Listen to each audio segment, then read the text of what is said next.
All right, Mikhaila Peterson went on the Joe Rogan podcast. Mikhaila came on our stream a couple weeks ago. Really glad I got in touch with her before she became an internet celebrity after being on the Joe Rogan experience. So Joe Rogan, obviously, bringing a lot of attention to low carbohydrate, ketogenic, and now carnivorous style diet. I really appreciate him bringing attention to these things, even though he seems so reluctant to allow himself to have opinions, right? On his own show, I think he gets bullied a lot on Twitter. Maybe he lets the comments get to him. He gets kind of brigaded by crews of these vegan guys online, and maybe it can get to you if you're trying to court such a wide audience. Maybe you feel like sometimes it's not responsible to have an opinion on things, or it's not socially responsible. Or okay, I'm not really sure where he's at on it, but you know what? You can't hide it, Joe. You love low-carb diets. You eat a ketogenic diet. And I think it's really cool that he brings so much attention to this stuff. I've gotten a lot of people who've come to me and told me I heard about keto because of Joe Rogan. So got to give him some props there for spreading the word about low-carbohydrate ketogenic diets and kind of bringing it to the attention of the masses, of the everyday normie that listens to Joe Rogan. So Mikhaila Peterson, another kind of cultural lightning rod right now. Her father, Jordan Peterson, talked about his use of a very low carbohydrate, zero carb diet where he's just eating meat, salt, and drinking water in order to deal with some of the autoimmune responses he was having to food that was giving him crippling depression and a feeling of, I guess, impending doom, insomnia, just really intense depression. And he uses diet to manage his inflammation levels and feel much better. Mikhaila Peterson talked about her story. We're going to get into it. I've got some comments on the conversation here. I'm going to try to keep it as short as possible, but we'll see how long this goes. Now, let's start. Not like some secret that's going around, but what's been portrayed has been so much more negative than what he's actually said. Or they'll take like sound bites and just weave a story that isn't quite true, which I didn't for some reason now it looks silly, but for some reason I just thought that what the media was portraying was honest. Always. Yeah, me too. Yeah. I think it's funny that Joe says he thought that the media was honest. But, I guess he kind of has been around the Hollywood scene for a long time. He was on the sitcoms way back in the day. But I don't know, maybe me growing up as a later generation, I always knew that media was total propaganda and skewed. But I grew up when they were pushing Britney Spears, Justin Timberlake on the kids, and the Iraq War and all that stuff, 9/11. So yeah, I think it's surprising. It surprises me when other people are surprised that the media is dishonest. But yeah, that great point by Mikhaila on just media being completely intellectually dishonest and totally skewing what her father said here. We've got CNN staging newscasts back in 1992. As we said, we're not sure what caused this.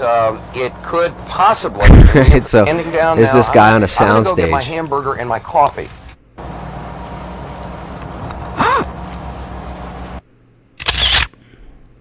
Pretending to be in a war zone. Where we are right now, we're waiting to see what's happening. As you can hear, the air raid sirens are still going off. Right, and then there's no media organization that's devoid of this fraudulent activity. I guess some of these videos are, both of these examples are from CNN, but it's not as if Fox News is any better.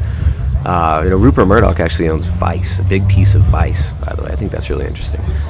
So here's CNN just totally staging a protest and scene over here in London. You can see them setting up these protesters, these fake protesters with signs and everything. Supposedly, allegedly CNN. Now, I can't see that this is CNN, but you can see this is a major media news organization, and this is a scene appearing to be set up. So, yeah, I don't know. Maybe this is from a film or something that's being misrepresented. But we all know that there's a lot of screwiness going on with major media. So then she gets into her story, gives a little bit of her background, kind of the same information that we talked about on our recent stream, how she was dealing with arthritis. She had a hip and ankle replacement before she was 17, I believe. Incredible amounts of pain. She was on Oxycontin as a kid due to all of this pain, immune suppressants, such a wide array of pharmaceutical drugs, and obviously she felt like shit, right? She felt like she was dying. So then she talks about vegetables. So let's get into this part about vegetables. I thought this was a pretty funny little part. I thought this part was pretty funny. Dragged me to a naturopath, and they gave me this sheet of foods and like try this elimination diet. And I looked at the sheet and thought, this doesn't make any sense. Like, why can I eat lemons and not oranges? And why are almonds on there but other nuts are off?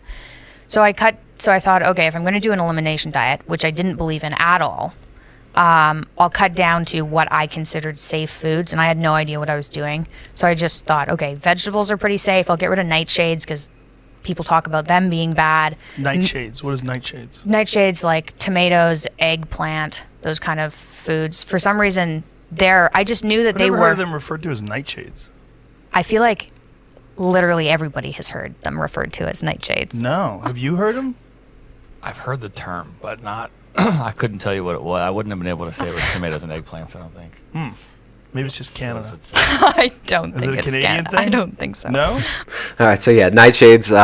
Nightshades actually give an intense immune response in, I believe, most of the population. And when tomatoes were brought to Italy, and I think Joe Rogan might be Italian. I could be mistaken. He looks Italian. And I know he likes Italian food, but the Italians didn't trust tomatoes at all. They wouldn't eat them for a long, long time. And when they did eat them, they would make sure to remove the skin and the seeds from them. So yeah, the nightshade family is a huge problem for a lot of people.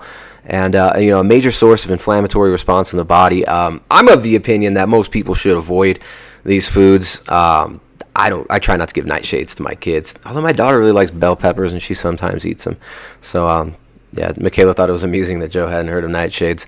And I think it's amazing that young Jamie, who got an A in physics, had no idea about the nightshades. And I found this story about Charlene Anderson, who's been mentioned a couple of times, and she'd been diagnosed with Lyme disease and has been eating nothing but like red meat for 18 years. And there are pictures of her family online. So The Anderson family, that's a really, really interesting story. I want to get Charlene Anderson or her husband on as soon as possible. I'm sure Joe's going to try to get them on too. So I've got to get these people on my stream before they go on Joe Rogan, and then the clicks debaters start pursuing. So if anybody knows how to get a hold of Charlene Anderson, I follow her on Twitter and I think Instagram. I found her the other day. So I'm going to try to get a hold of her. If anybody knows how to reach out to her, please do for me, or please give me the contact information for Charlene Anderson, her pictures are online. Her family was doing this diet as well. And this stirred up a little bit of controversy, or not controversy, but just a lot of vehement, violent hate from the vegan hacktivist crowd. The religionistas online who make an ideology out of forcing this completely unnatural diet that no human being has ever lived on for more than a few generations. This brand new idea of never including any meat or animal products at all. They got really upset with these people, and I think they were giving them threats and just sending them a lot of really violent hate mail. So they had some articles removed from certain blogs, and I've never gotten to read some of these articles, so I would like to find those if I can. So the idea, this is one of the problems with diet, is that people want to think that a diet that works for them works for everybody, and it doesn't work that way. Right. And people want you to follow their diet, no matter what it is, whether it's vegan or paleo. One diet people are to very rule them all. ideological with that. They would love for you to do exactly what they're doing, so to reinforce what they're doing is correct. Right, so obviously we've been talking about this from the beginning on this channel. Yet it's funny, I still do get accused of, people comment all the time, well, not everybody should be on keto or carnivore. Yeah, I know. Not everybody needs to do any of the things that I do regularly. Not everybody needs to eat meat and make families. Not everybody has to have kids. Not everybody needs to live in freaking Ecuador like some weirdo Amish person. Right? This is a major funny thing with the internet. If you promote something, then people automatically assume that you're saying this should be done by everybody. And this is just a straw man argument. And you can see this in a lot of the prostitute journalism that's been going on here, attacking Mikhaila Peterson. You know, people are saying, well, it's impossible for everybody to live on an all-meat diet. It's just the resources cannot sustain it. Mikhaila's not saying everybody should do an all-meat diet. She's just putting this out there. She's putting out her personal story and saying this might be able to help some people. Right? Not everybody needs to do that diet. Right? Now, the only group of people I do see out there saying vehemently that everybody needs to do this diet are kind of coming from this crowd of so-called plant-based diet, which is kind of a more soft-core term for veganism. Right? You do see this a lot. You see a lot of, the violent vegan hacktivism going on online. Of course, most of it is just keyboard warrior stuff, but you do see some fake grassroots stuff going on. 10,000 people marching in London the other day. Earthling Ed or Gelfling Ed giving an impassioned, from the heart, I'm being facetious there, I mean, completely spiritless, dead speech all about how we need to be more hardcore in our vegan activism. We got to push this harder. We've got people, they call themselves vegan abolitionists, and they're making this a social justice movement for the animals. So they would like to come to our land where we've got 10 cows that are living off of spring water and grass to be harvested by us so we can eat the fat of the land here in our family, so we can eat their marrow, so we can eat the entire animal, including the liver, the heart, the brain, all the organs, like every single culture has since the beginning of time, right? Since humanity's beginnings, we've been eating animal-based foods. And, so I think it's interesting that there is a movement to take away our rights to do this. So I think Joe's going to hit on that a little bit later when he talks about how, for a lot of people, this is becoming more than just an issue of diet. It actually gets into politics, geopolitics, and our basic rights as human beings. Now, he doesn't go so far as to talk about those issues, but he does mention how some people make it a so-called political issue. A lot of people get really emotionally involved in it. They even talk about how a lot of people, they get into the carnivore diet and they get very, very anti-vegan. Right, so I put out quite a few videos talking to ex-vegans. I like to take some jabs, make fun of the vegan online movement.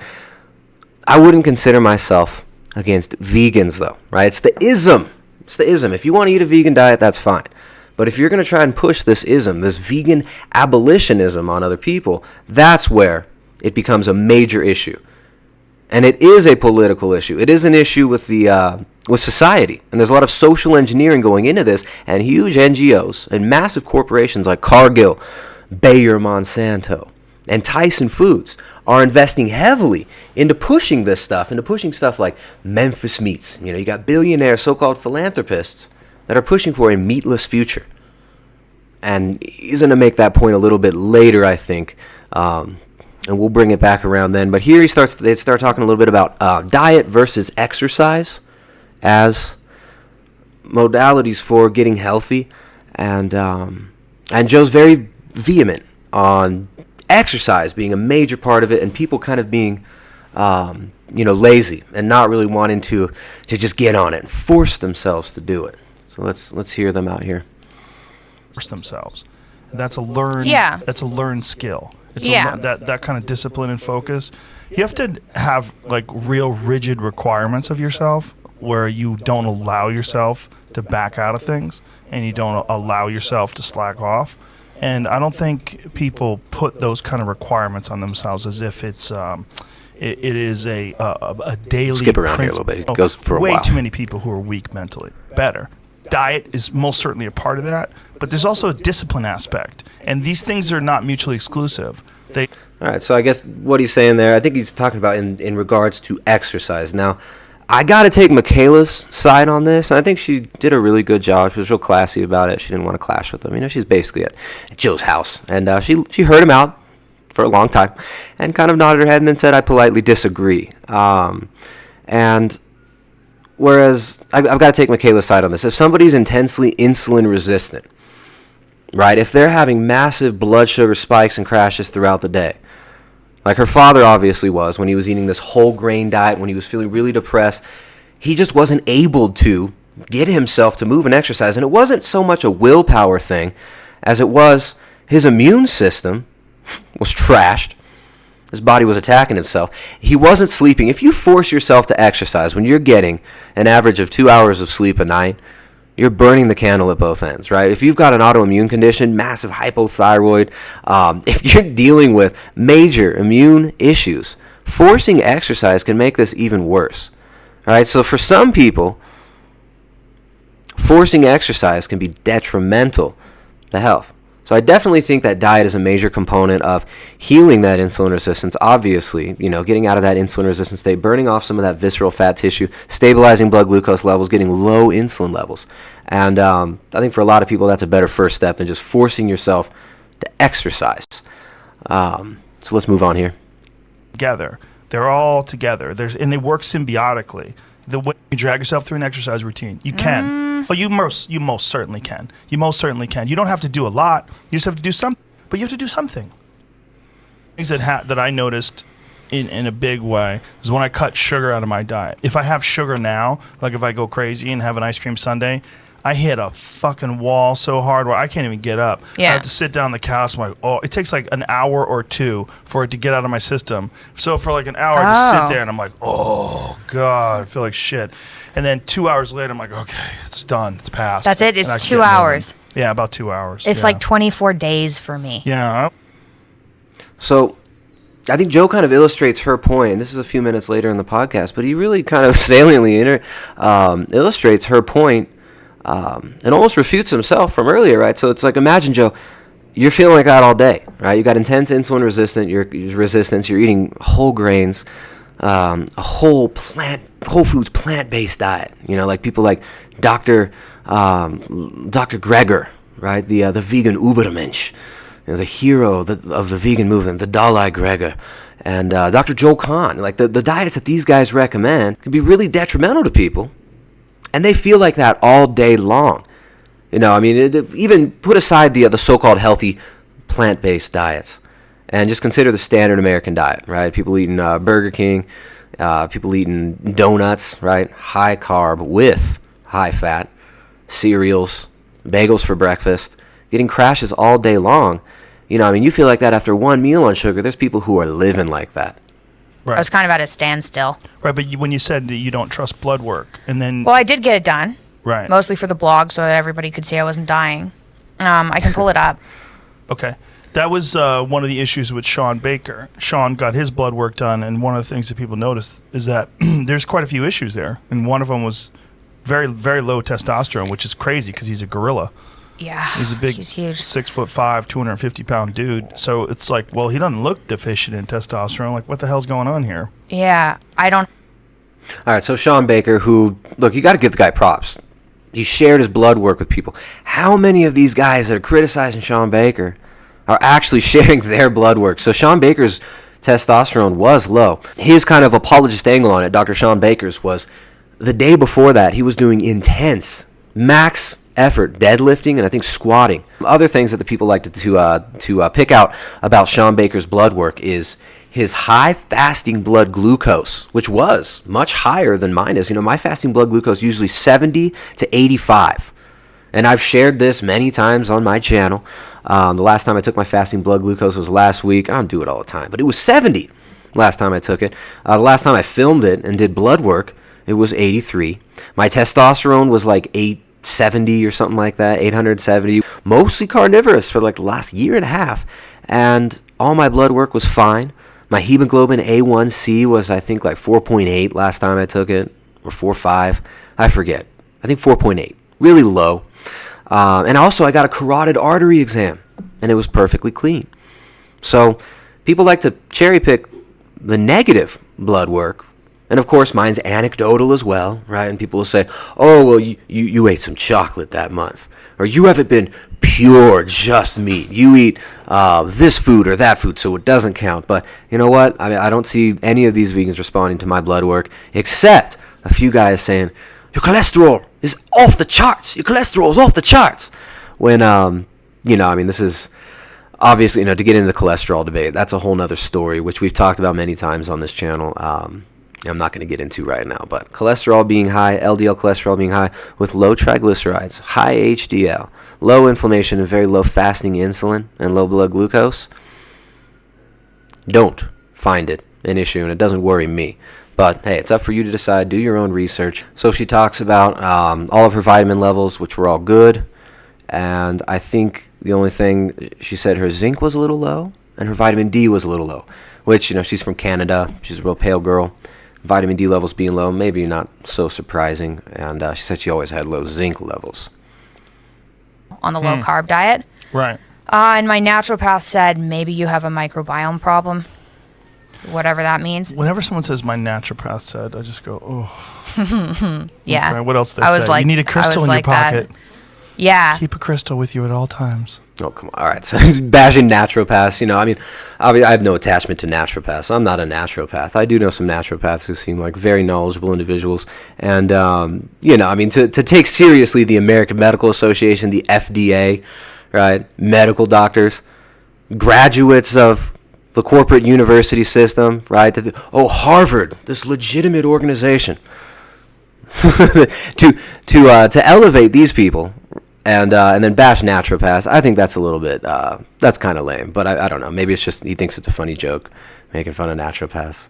He doesn't like chiropractors too, which there's quacks in every profession. Anyway, this new micronutrients test, vitamin D and not calcium, vitamin D and zinc are still low, but all my Bs have gone up. So none of my Bs, folate is still borderline, but it was deficient before, and all my other Bs have gone up to normal. What about vitamin C? Oh, vitamin C was always normal. Vitamin C hasn't changed at all. That's fascinating because that's one of the ones I think people are deficient if you are on this diet. All right, so yeah, the vitamin C thing. Oh, you're gonna get scurvy. Now this is you'll see a lot of people from like kind of the plant-based side of it, the mainstream establishment plant-based side, saying you're gonna get scurvy from no vitamin C. Well, Stephenson, which she talks about later, they did studies on Stephenson where he did an all-meat diet for a year, and there were some other clinical trials in I think the 1930s of two guys who just ate an all-meat diet for 2 years and were observed, and their blood levels were observed of certain nutrients, and they were fine, right? So the vitamin C thing is really interesting, and she makes a good point here. Well, I did some background reading because I thought people died of scurvy if they didn't eat vegetables, just like everybody thinks that. Right. But it turns out vitamin C and glucose compete. Right. So if you don't eat glucose, you just don't use as much vitamin C. Mm-hmm. Yeah. And I haven't been supplementing, but my All right, so that's a theory, commonly held theory, that the lack of glucose means that you're not going to be requiring as much vitamin C, this antioxidant. So that's a pretty prevalent theory right there. I'm not sure if this has been tested. The body actually makes glutathione, which is another antioxidant that's very, very powerful. And in a low carbohydrate state, the body upregulates glutathione production. So we don't know everything about every biochemical pathway, but certain ideologues really like to pick at this one part, like, oh, it's so dangerous because you're going to have low vitamin C. There are many populations, including the Inuit, who are eating the entire animal, right, eating all animal foods, primarily animal foods, with some berries every once in a while, seaweeds and stuff like that. So, I guess it could be said that it wasn't a carnivorous diet, right? But, and I'm not saying that everybody should eat a carnivorous diet, or anybody should. I just think it's a really interesting subject right now, and I tend to gravitate towards a primarily carnivorous diet. Just because we don't understand the pathway doesn't mean it doesn't exist. Doesn't mean that vitamin C deficiency is scurvy is going to be a problem. There are thousands of people who are doing a diet just like Mikhaila's. None of them are getting scurvy. vitamin C is totally fine. Yeah, Shaun Baker sent me something about that, something along those lines, that some of the vitamin C that you're taking in is competing with glucose, and that you need far less of it, and it's far more effective. Mm-hmm. So there is some vitamin C in beef. Yeah. Are you choosing to eat grass-fed beef, or do you care? So initially, I tried to... All right, so some vitamin C being in beef, when you look on Google and you search for vitamin C levels in meat, it's not tested for at all in meat, right? That doesn't mean there's none in there, but there is vitamin C in animal tissue because they actually make it themselves. They actually make it endogenously, whereas humans do not make vitamin C endogenously. We take it in exogenously. So the reason we get so-called scurvy is because the body needs to make collagen, and it uses vitamin C to synthesize collagen. But when you're eating a lot of meat, you're actually eating a lot of the cofactors required for making collagen. Right? So meat's already got lysine or proline, precursors to collagen formation already prevalent in meat. That might be an alternate pathway to synthesizing the collagen. And obviously there have been people like the Anderson family who are not taking any supplements, and even their kids have been eating this all meat diet for like 20 years. She's been on this diet. I'm not sure how old her kids are, but it seems like they were conceived and brought up with this diet as well, and no signs of deficiencies or illness, supposedly, right? Allegedly. I was telling you that this guy, Kevin Bass, who is a PhD and a scientist, and he contacted me, and I contacted him. Oh, all right. Here, this is one of my favorite parts. So, all right. So he's talking about this guy, Kevin Bass.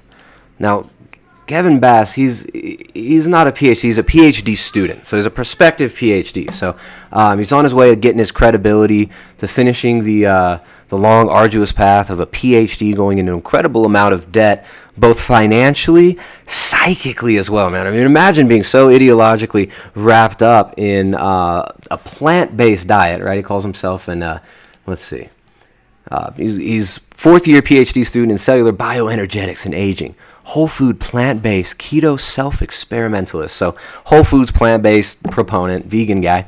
Anti-zealot, which is which is actually really apt for a lot of these guys in like the if it fits your microwave, or if it fits your mouth, if it fits your macros or marketing technique. Diet promoters, where they're constantly strawmanning everybody else's zealots, right? Anybody who's not doing what they propose as being the ideal situation, or the manifold different ways that they go about it, or their preferred diet, their pet diet, they're all extremists, right? They're all zealots.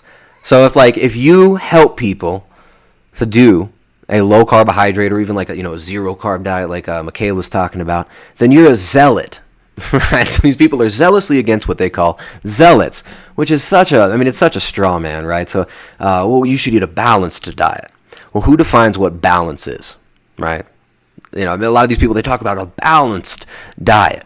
And I think this is a really funny way of straw manning anybody who doesn't agree with you, just using kind of Twilight language and propaganda terms.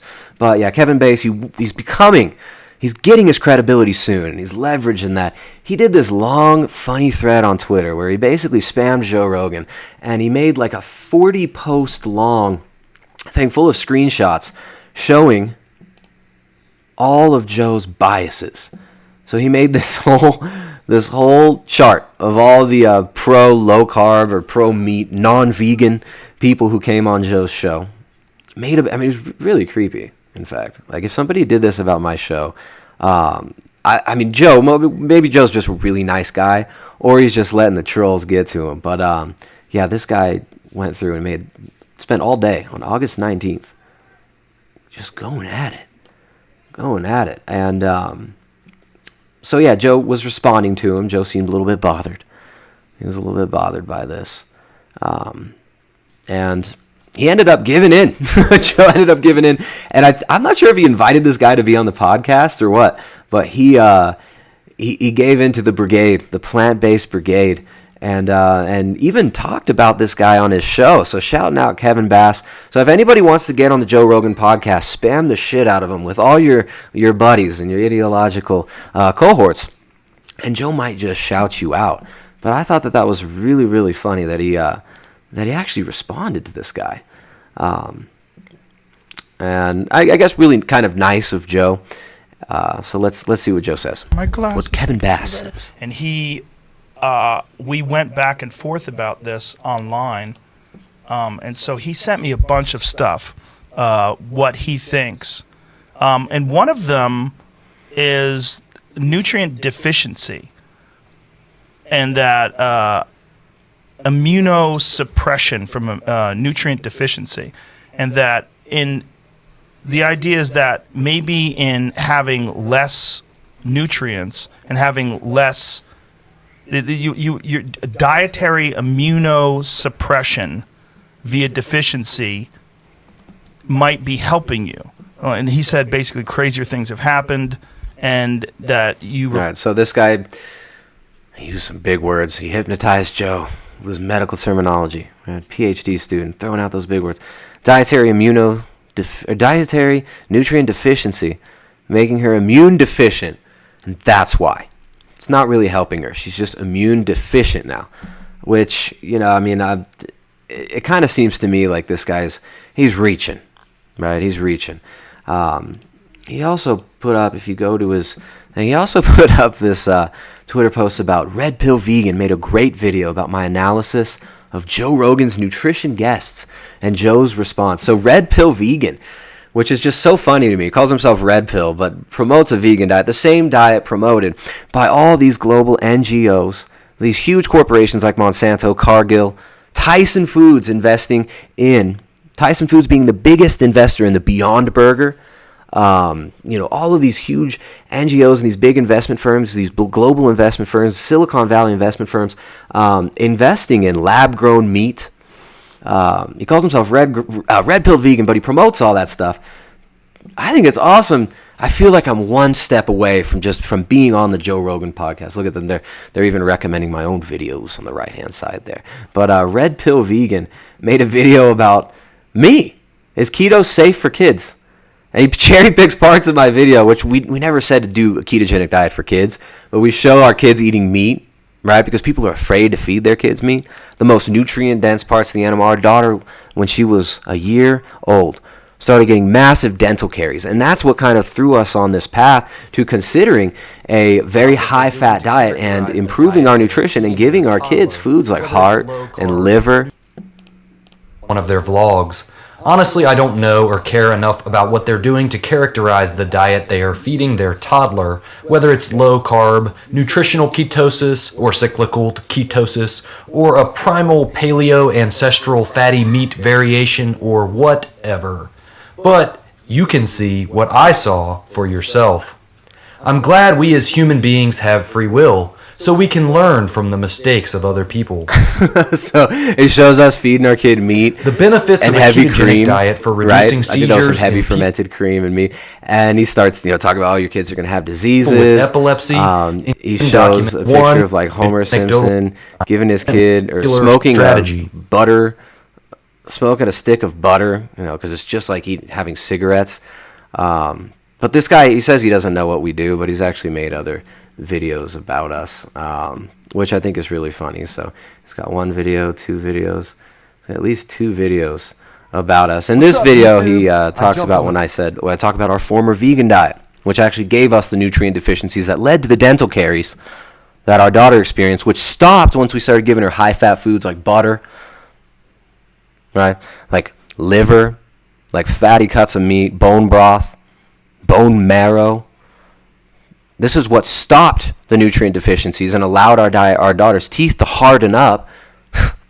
And our son, our second kid, no dental caries at all. So he's been making videos about us for a while. So I thought that was kind of funny. So Kevin, obviously an ideologue, makes this other post, says, what do you mean none have... let's find this other one. We seem to be getting progressively more extreme with diets. But what's the next step after ribeye-only diets? I can think of only one thing. Human meat. Unlike animal meat, human meat has 0 foreign proteins. What is more perfect food for the human body? Which, it's just absurd, right? This is like the typical vegan hyperbole. It's just the same, right? It's the same to eat a human as it is to eat a chicken. Right, this is the ethical vegan argument. He's kind of cloaking it with his nutritional stance, but he's really revealing himself there. Symptoms when you get sick, even on a carnivore diet. And he said that it shows that the carnivore diet is a symptomatic treatment. It's not because she's removed the offending antigen. What? Yeah. That's what I don't he's even saying. know if I understood all that properly. Well, this is a very long... He wrote a very, very long piece on this. And all right. So he wrote this big, long thing. I mean, how nice of Joe to give the guy a platform. Joe responds to him over and over again. Right? Shoot me a DM with any suggestions, including yourself. Maybe that was directed at Dr. Andy Galpin, but it says for Dr. Andy Galpin, Kevin Bass, and BioLane, who's Lane Norton. So I guess Lane Norton's going to be on his podcast soon. Anybody who's watched Lane Norton strawman keto debates, typically he does the same approach, right? So Lane Norton's approach is he will misrepresent people who are promoting keto, and he always wants to bring it back to, a ketogenic diet has no metabolic advantage. Nobody who's got any credibility is going to tell you, calories don't matter and keto just makes it so where you can eat as much food as you want. All right, that's not the point. So he's going to try to make any debate about keto about calories in versus calories out, which if you say calories don't matter, you got no credibility, right? But if you don't bring into the conversation what actually affects how many calories we desire to take in, and if you believe all calories are the same, and you also got no credibility. I think Ted Naiman made a little meme with that in some shorter format. So I think Ted Naiman would be a great guest on Joe Rogan's show. As well as Amber O'Hearn. She's been doing a carnivore diet for a long time. And perhaps Derek Nance, who I talked to the other day. Not as like an expert on nutrition, but Derek Nance just as an interesting guy who's got a lot of stories about his long journey of eating just a bunch of raw meat. So he's kind of a more extreme example. I mean, obviously I don't recommend everybody do that. I just think it's interesting to talk to some of these people who've taken these so-called extreme dietary approaches over long term periods of time. So yeah, it seems like Joe Rogan, he's kind of gotten gaslit into platforming a lot of these people who are going to give some really boring and drab straw man podcasts. And Kevin Bass might be on the podcast soon. PhD student Kevin Bass is going to give his dissertation on Joe Rogan's podcast. This whole thing is a very fascinating subject because people are not having the response that nutritionists would like them to have. No. Right. Nutritionists would like you guys to be freaking out and falling apart, and everybody seems to be doing well. It's a little caveat. I think Joe might be talking about dietitians, right? So anybody can call themselves a nutritionist. You have a lot of these vegan activists online that call themselves nutritionists. Dietitians, the American Dietetics Association, this is kind of the official government-sanctioned orthodoxy of nutrition, right? In mainstream normie nutrition, dietitians are the fake authorities. Yeah. Elimination diets. This is a big thing. Like getting yourself down to a very small number of foods. And that this seems to have some sort of a large benefit for people as well. Yeah. I mean, I think it would depend on the foods. Because if you survived only off of soy, you're not going to do well. Yeah, so she makes a great point there. It's like it's not just the elimination. It's also giving yourself the right foods, the nutrition your body needs, which you can get all the nutrition your body needs from animal foods. And I'm not saying just steak, right? Because I like to use the whole animal, the marrow, the liver. The liver's got more vitamin A than any other food, more retinol, the fat-soluble form of vitamin A, right? The body can convert very little of beta-carotene into the fat-soluble retinol form of vitamin A. And fat-soluble vitamins like vitamin A, vitamin D, are heavily stored in the liver of these animals, and that's why every single civilization in the world that's eaten animal foods, which is every single civilization in the world since the history of mankind, have used foods like liver, heart, have used the whole animal, have eaten the fatty parts of it, and prized those animal fats because they are full of fat-soluble vitamins. And that's also a great source of vitamin K2. Weston Price, when he looked at all of these populations before the Western diseases, before the diseases of modernity hit them, when they get on the processed foods, the plant-based, the enlightened plant-based foods like wheat and the canned vegetables and the sugar and all the grains, before they get on these foods, they don't have dental caries, they don't have jaw malformations, they get proper wide hips, and the women give birth easily. And they don't get stuff like vitamin A deficiency. All of these cultures are eating the fat-soluble parts of the animal, and especially in the European populations where they are using dairy, they prized the seasonal availability of this really quickly growing grass. and they would make cheese in Switzerland from this milk from the grass, and cream and butter from this grass, from the cows that are eating the grass that's rapidly growing.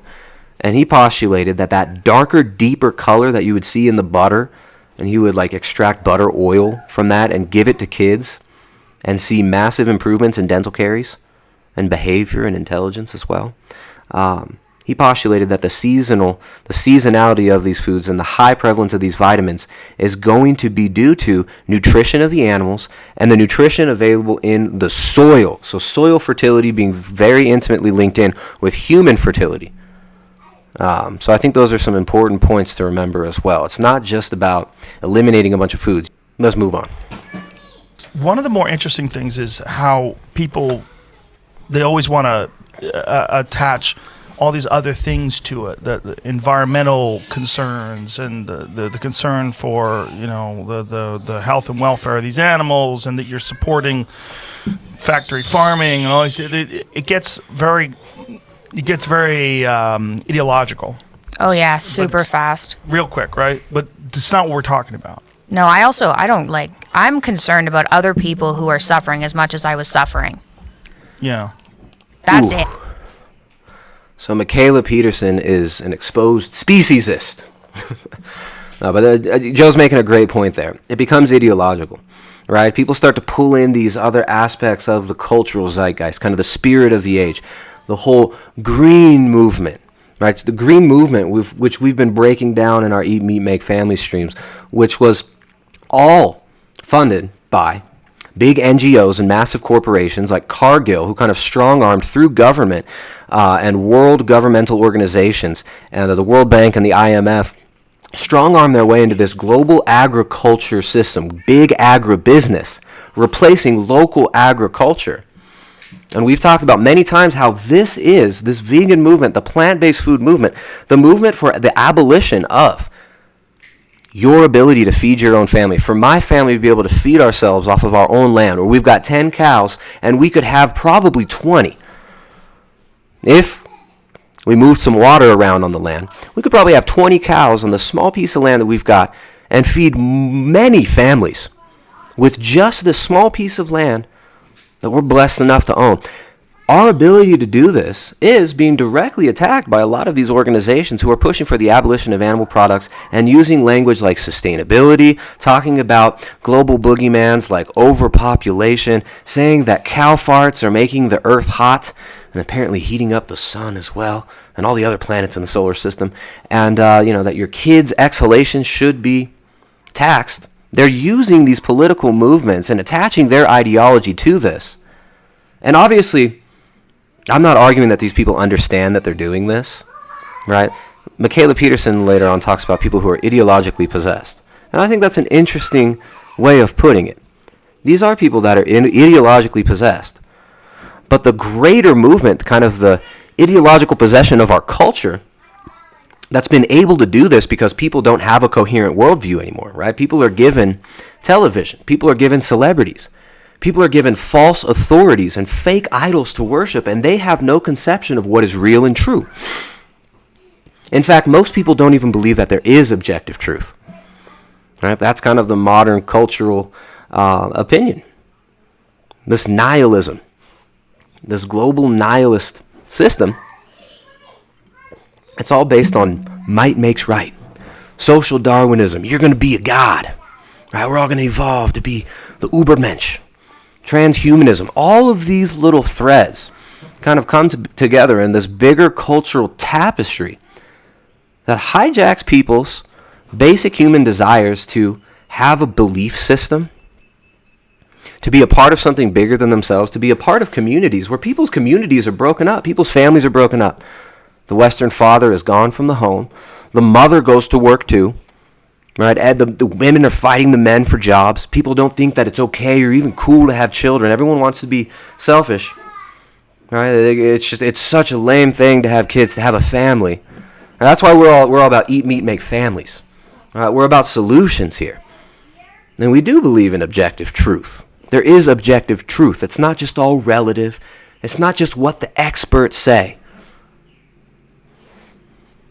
So, this global nihilist system It's kind of what opens people up to being ideologically possessed by things like veganism, right? Or even the other side of the coin, right? Obsessing over their diet. If you're the carnivore diet, everybody needs to not eat plants at all. Plants are evil, right? I think for a lot of people, plants might be a negative thing, but hey, if you want to do a vegan diet, that's fine with me. But don't force it on me and my family. And don't try and gaslight people into eating a nutrient-deficient diet. And don't force these diets on kids, where there's never been a population that's been sustained for several generations in the history of humanity without animal products. Not a single population in the history of the world that's lived without animal products until now. And we're seeing the ramifications of this. I live in a community with a lot of ideological vegans, and I see what it does to their kids. We even saw it happen to our own child with her dental caries, which stopped when we started giving her animal fats. Before you're concerned with animals and everything else. Way before. Try living, if your choice is to live with an autoimmune disorder and die slowly that way, you can do that and not eat meat if you want to. Well, it's also, I think, a disingenuous argument because 97% of the people in the world eat meat. Or some crazy it's number. also easy to tell other people that when you're not. More than that. 3% of people publicly identify as vegans. 95% of those 3% will be ex-vegans within a year or so. Or are prospective vegans and are just answering the internet Gallup polls in the way that they think is cool and trendy. Those symptoms. It's also, definitely. It's definitely easier if you're not experiencing those symptoms. But there's so much meat eating going on already. And if people really can benefit greatly from just an all meat diet, what are you going to tell them? Don't do that. Go vegan. Yeah, keep suffering. Go vegan and be covered in hives and itching and be in depressed states the rest of your life. But you be enlightened. Save the world by sacrificing your kids. Hot subject. And I feel like this is something that we're going to have more insight on over the next few years because people are starting to study it now, and it's starting to be. Shaun Baker, who's a physician, and then you've got some really dedicated athletes that are trying it now, like Zach Bitter, All right, so. Yeah, he's right. In the next few years, we're going to see a lot more of this argument, but you're going to see a major blowback and a major pushback because all these major media organizations are owned by the same companies who run these pharmaceutical industries, the major advertisers, rather, who are advertising in these failing mainstream media propaganda rags that are losing their grip on the masses and desperately trying to censor independent media on the internet. It's fake news, fake science. Russian bots, right? Desperately trying to keep their stranglehold on the culture and on people's beliefs. You're going to see more of this. You're going to see more backlash and more censorship, right? So we need to stand up against this censorship, and it's very, very important that we don't allow the internet to be further censored. And we're already seeing massive waves of censorship being rolled out, and Joe knows this, and I wish he would take a stand against this as well. Right? We can't all shut our mouths and just hope that, someone else does it. Someone else will stand up. All right, we've got to take a stand against this. If one person can be shut up for saying one thing, and we allow ourselves to be gaslit into saying, oh, yeah, that guy can't say that because that might be dangerous. If he says that, then someone might do something stupid. So we got to shut him up. Right? That's a slippery slope. And who determines what is true in a world that doesn't even believe in objective truth? It's a major problem here. Major problem with Western society right now. Do I have all the answers? No. But I do believe there's objective truth. And it's not decided by Silicon Valley billionaires. Why don't you stop and think about the ecological concerns, the environmental concerns, and then the physical concerns of people that are forced to take on these fucking ridiculous pharmaceutical medications and introduce those into their lives. And think about, you're also empowering these pharmaceutical companies, and they're lobbying to stop natural cures. Sorry to interrupt, Joe, but absolutely right. These ideologues, they cherry pick the issues, and they allow themselves to be kind of dragged along by the mainstream agenda without even knowing it. They're dupes of the big ag agenda, which is the big pharmaceutical agenda, which is tied in intimately with the military-industrial complex, right? Anybody who's read Kissinger's National Security State Memorandum 200, all about the population problem and how this is tied in with food availability and how food needs to be used as a weapon against the third world in order to control resources and the growth of economies in the emerging global agriculture system. And this was in the 1970s. It's gone so much further now, and Kissinger's been heavily involved with Cargill for a long time, which runs 50% of the international grain market. Right? And then Monsanto was recently bought out by Bayer Pharmaceutical, formerly IG Farben. So if we don't understand history, if we don't understand what's going on in the bigger picture of these connections, it makes it so much easier for us to be duped by propaganda and by vapid celebrities like Moby, and these people, just fawning over Leonardo DiCaprio, or the guy that owns a private jet, flies on a private jet to his private island, telling us that we need to go green, right? And funding cowspiracy when he himself isn't even a vegan. All right, here's another really important part that ties in a lot with our message here, and I think it's fantastic that Mikhaila's making this point. And I think there's a lot of confusion about carnivore versus keto. Whereas the way I look at it, a truly healthy so-called carnivore diet, which doesn't have to be just meat all the time, right? But our diet needs to include meat and animal foods, and it's always historically included a lot of animal foods. Even these Pacific islands where people have an abundance of plant foods and fruit available year-round, their main source of nutrition was seafood, shellfish, fatty fish, lobster, crab, and those were the foods associated with fertility in all their cultures. So really good points that are about to be made here, and I'll interject and talk a little bit about how this ties in with our message here. A lot of wild game.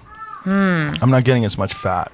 I think the fat's the good stuff. I think it's definitely, it has a factor. I didn't finish. I'm halfway through a book called Fat of the Land by, I'm going to butcher this, but Vilhelmur Stephenson. And it was this dude who went to live with Inuit people in Canada for 5 years, and he ate like they ate.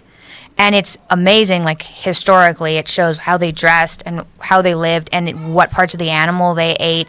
And so he lived off of what they ate, which was basically just meat and sometimes eggs. For 5 years, and then he came back. I don't know if he was in England or in the States, but he came back and said, hey, look how healthy I am. All I eat is meat. This was in the 30s. And they said, no way, you're supposed to have scurvy. So him and his partner, his last name's Anderson, went to Bellevue Hospital, and they stayed under monitor just eating meat for a year. And there are 6 studies done on them, and you can find them online.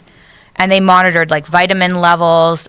They monitor everything because kidney function, because back then, nothing's changed in the last 100 years. They said, you're supposed to be dead of scurvy. So I'm reading that book, and he says fat was one of the main things they ate. They also didn't eat any salt. Now, they were eating whale blubber and seal fat and things along those lines? Mostly caribou. Caribou? They also had are very brain. lean, though. Yeah, but he said they gave a lot of the really lean cuts to the dogs. So they ate a lot of the fattier cuts. They ate the brain. They ate fat behind, he goes into some serious detail. They ate fat behind the eyes. Yeah. They boiled a lot. They boiled bones for the marrow, so they got fat out of that. And then for part of the year, they'd also eat seal. The fat behind the eyes tastes it's like bread, like dough. You know that? Yeah. I haven't had that. Yeah. Yeah, no, eyes are really funny. They're actually good. I did eat an eye raw once. Now, I'm not one of these raw meat proponents, but I like to try these things. I think it's really fascinating. So, props to Mikhaila for bringing up Stephenson's work. Maybe I said his name wrong too, but this is really important information, right? And she's probably leading Joe to kind of understand the importance of and the non-delineation between a carnivore diet and a ketogenic diet. Now, I'm not sure. I'm not going to search out the part, but he does say, well, I thought that gluconeogenesis will turn glucose from meat. That will make glucose from meat if you eat too much meat. Now, this is another real big misnomer on a ketogenic diet. Gluconeogenesis has always been shown to be done as needed. right? So if you're not getting fats in, if you're eating lean cuts of meat, you're going to be, and a lot of meat and an incredible amount of protein, your body will oxidize that for energy. However, on a ketogenic diet, people get so afraid of eating meat and getting sufficient protein that a lot of people are getting insufficient protein because they've been gaslit into thinking that it's bad and that gluconeogenesis is bad. We need some glucose. Parts of the body require glucose. Certain cells in the body need it. And your body will make it as needed from both the backbone of fatty acids and certain amino acids. And that's through a process that keeps us alive called gluconeogenesis. Not the enemy of ketosis, but the friend of ketosis.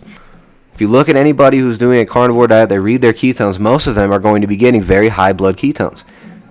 Even people who are eating more meat than they were on a standard ketogenic diet have observed that they register very high ketones still on their so-called carnivore diet. They're eating ribeyes, they're eating fatty cuts of meat, and hopefully, like Mikhaila does, they're using tallow, right? Or if you can handle it, other animal fats. We like to use butter. I just like really good grass-fed butter. So maybe I'm not a carnivore purist. I'm a heretic because I use butter. But hey, it still comes from the titty of an animal. Right? I'm still enslaving a poor animal in order to get it. Doing recently, which is a lot cheaper, is getting ground beef, which is lean, and adding tallow and just frying it. Oh, that makes sense. And it's way cheaper than steak, but it's super fatty because it's just spoonfuls of tallow in there. Tallow, really easy to make. You can get suet, and you can render your own tallow, and you can eat the cracklings at the end. Super, super good. We actually show you how to do that in our book, The Ketogenic Edge Cookbook. Jessica worked on this book for like a year and a half. This book was kind of written after our whole journey to a high-fat diet, and was basically part of the healing process of learning how to psychologically eat meat. After programming ourselves to think that it's so bad, right? You touch the meat, you think you're going to get some sort of a disease, you handle it like it's unclean. But these are the parts of the animal that are always prized: the suet, the tallow, the marrow, the heart, the liver, the fats, even the brain. And we show you how to make organ meats in the book. So they'll link it down there in the description for those of you who want to get the Ketogenic Edge Cookbook, which got available in print now.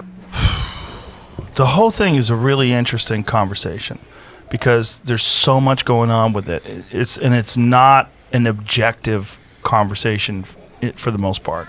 Like many people that get into this, it's very charged. It's charged almost politically. It's charged ideologically. It's charged whether it's, ethically and morally.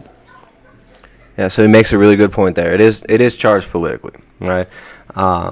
This is why it's going to be contested so much in the public sphere and debated so heavily in the coming years, because there has been an international movement to limit meat consumption and to control all resources through these big NGOs, these things like the Rockefeller Trust, who put in hundreds of millions of dollars for the so-called Green Revolution, which basically enslaved much of the third world to Western grain conglomerates who patented seeds and use these chemical fertilizers and sell them to the third world, which then makes them dependent because it destroys their soil and they need more and more pesticides as everything becomes resistant. And then they started selling patented seeds. Right, the gene revolution proceeded from the green revolution, and this was another revolution that was funded heavily through the Rockefeller Foundation. There's a book, Seeds of Destruction, rather, by F. William Engdahl. That's a really good breakdown of the consolidation of the global food market and the political and geopolitical implications of this. Kissinger saying food as a weapon, right? Politicizing food production and the Green Revolution and then the Gene Revolution, working towards patenting all life forms, right? Even people trying to patent chickens now, scaring us with the bird flu, and we're going to have to patent chickens. Right? This is real stuff, right? And these are issues that people need to discuss. But most people are more concerned with celebrity gossip, with what they're given on TV, with fake authorities, military industrial propagandists, out there LARPing like experts like Neil deGrasse Tyson, selling us on, DARPA, the wonders of DARPA and the wonders of putting billions of dollars into the military industrial complex, because you wouldn't have your cell phones. If you're a Luddite, if you don't want to give NASA billions of dollars, you wouldn't have a cell phone. Right, people are more concerned with this cultural cuteness and not worried about real issues. And we need to discuss real issues. We need to discuss our rights as human beings to eat meat and make families, right? And we need to have solid foundations of our worldview and our beliefs and real communities and real families. That's why we're always harping on about this stuff. And, thanks to Joe Rogan. It seems like, as I watch this video, it seems like Joe really does understand a lot of these issues. And I know it can be hard to take a stand on any of this stuff, right? Especially when you're surrounded, by all these people in LA, right? Like when your social circle includes a lot of ideologues who are totally wrapped up in being a part of the cultural zeitgeist, being accepted publicly, right? Getting shamed into submission. Oh, you can't say that. Oh, you can't have an opinion on that. You got to play the middle ground. When we get herded into this false middle ground place, which is exactly where social engineering wants us to be, in between the two poles. The fake dialectic pushing you to the middle. So that's why we always talk about eat meat, make families, because that's where the solution lies. There is objective truth. There is higher truth than what the TV gives you. And this whole nihilist will to power worldview is what's leading to this global consolidation of the food supply, and why some of these top so-called philosophers and logicians of the 20th century, like Bertrand Russell, who says that reality is what most people believe it to be. Right? The so-called great philosophers of this age, all promoting genocide, will to power, and global control of all resources and human breeding. So your plan is just sparkling water and steak forever? Yeah, and I mean, it could be worse. Like, I could be surviving off of eggplant. It could be worse. Right. Oh, yeah. Right. I enjoy everything Celery. I eat all the time. Yeah. Right. I love it. And I don't get bored. I thought, if there's one thing I have to eat forever, I hope it's steak, because I'm not going to get bored of steak. And like I said, the first month was kind of rough, but then the cravings go away, and now it's like every meal I'm like, steak. Do you get hate? All right, so that's it, guys. Mikhaila's doing a pretty good job. I think she represents it pretty well. I mean, there's things that I wish would be more emphasized, like organ meats, eating the whole animal. People actually, maybe even moving towards lifestyles and living in areas where you can be involved in animal husbandry. Sourcing good quality foods from people locally. Right? I mean, that's part of the reason why we live here in Ecuador, right? Why we've got, a big part of our journey was coming here, and, we finally have our own piece of land with our own water supply, right? We've got a spring. We've got 10 cows right now, which, we're going to be harvesting and consuming the whole animal. And I think it's really important that people understand that our choices that we make right now of how we feed ourselves do affect future generations and do affect our ability to choose what it is we eat, what it is we feed our children, what we do and don't put in our bodies. And of course, I appreciate Joe Rogan and Mikhaila Peterson bringing more interest to these topics, and I hope that people explore these ideas more deeply. And obviously not everybody should eat an all-meat diet. Not everybody needs to or should eat nothing but meat. But you don't find a culture in the history of the world that hasn't eaten a large part of their diet coming from the animal kingdom. And when you look at the fertility rates in the modern world, the autoimmunity, the cancer, the diabetes, the obesity, that all ties in with the erection of this global agriculture, this global McMonoculture, eating these McDisney foods, the foods of commerce, as Weston A. Price called them. We're not seeing good results. The fruits of this movement don't seem to be good. So that's why we always talk here about eat meat, make families. Get out there and live, guys. Go live in your real communities, not the fake online hacktivist communities.